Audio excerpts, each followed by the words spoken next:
Supreme court ने शुक्रवार को BS4 वाहनों के रजिस्ट्रेशन पर अगले आदेश तक रोक लगा दी है। सुप्रीम कोर्ट मामले पर अगली सुनवाई 13 अगस्त को करेगा। मामले की सुनवाई कर रही सुप्रीम कोर्ट की जस्टिस अरुण मिश्रा की अध्यक्षता वाली बेंच ने रजिस्ट्रेशन पर बैन लगाते हुए लॉकडाउन के दौरान खासतौर से मार्च के महीने में BS4 वाहनों की बड़ी संख्या में बिक्री को लेकर भी नाखुशी जाहिर की। सुप्रीम कोर्ट ने BS4 वाहनों की बिक्री पर रजिस्ट्रेशन के लिए 31 मार्च 2020 की डेडलाइन तय की थी। इसी के बीच लॉकडाउन लागू हो गया। इधर डीलरों के पास बड़ी संख्या में BS4 टू व्हीलर और 4 व्हीलर गाड़ियां बिक्री के लिए बची थीं।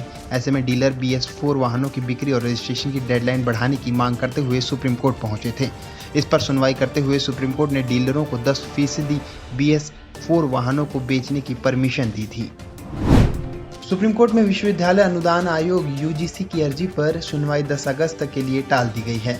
सुप्रीम कोर्ट में दायर याचिका में 6 जुलाई को जारी UGC की उस गाइडलाइंस को चुनौती दी गई थी जिसमें देश के सभी विश्वविद्यालयों से 30 सितंबर से पहले अंतिम वर्ष की परीक्षा आयोजित कर लेने के लिए कहा गया है।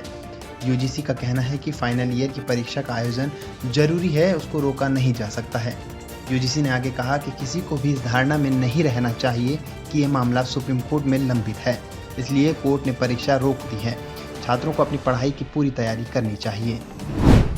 पश्चिम बंगाल में कोरोना संक्रमण के मामलों में तेजी से हो रही बढ़ोतरी को देखते हुए कोरोना के हॉटस्पॉट 6 शहरों से कोलकाता के लिए उड़ानों पर प्रतिबंध 15 अगस्त तक के लिए बढ़ा दिया गया है।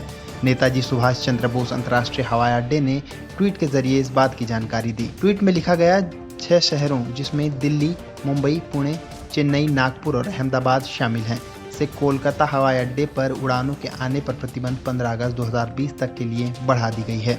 इससे पहले हवाई अड्डे ने कहा था कि 31 जुलाई तक इन शहरों से कोई भी यात्री विमान कोलकाता नहीं पहुंचेगा। इसके साथ ही कोलकाता एयरपोर्ट के सभी कंप्लीट लॉकडाउन के दिनों में भी सभी उड़ानों को बंद करने का फैसला किया गया है। अभी तक राज्य सरकार ने 5, 8, 16, 17, 23, 24 और 31 अगस्त को राज्य में कंप्लीट लॉकडाउन रखने का ऐलान किया है। हिमाचल प्रदेश से एक बेहद दिल दहला देने वाली खबर सामने आई है, जहां सड़क हादसे में 4 युवकों की मौत हो गई। मरने वाले चारों मृतक एक ही गांव के रहने वाले बताए जा रहे हैं। बताया जा रहा है कि चारों बचपन के दोस्त भी थे। दरअसल ये भीषण हादसा किन्नौर जिले के मुरंग थाना क्षेत्र में गुरुवार देर रात हुआ, जहां स्पीड में जा रही एक इनोवा कार अनियंत्रित होकर सड़क के करीब 150 मीटर नीचे गहरी खाई में जा गिरी। हादसे की जानकारी लगते ही रात में स्थानीय लोगों ने पहुंचकर पुलिस को मौके पर बुलाया, लेकिन जब तक चारों लोगों ने दम तोड़ दिया था। पुलिस ने चारों की पहचान मृतक जगदीश चंद्र, सनम, सूरज और गंगा सेन के रूप में की है। हादसे की जानकारी लगते ही मौके पर पहुंचे नायब तहसीलदार मुरंग राजेश नेगी ने मृतकों के परिजनों को 10-10 हज़ार रुपए देने की घोषणा की है।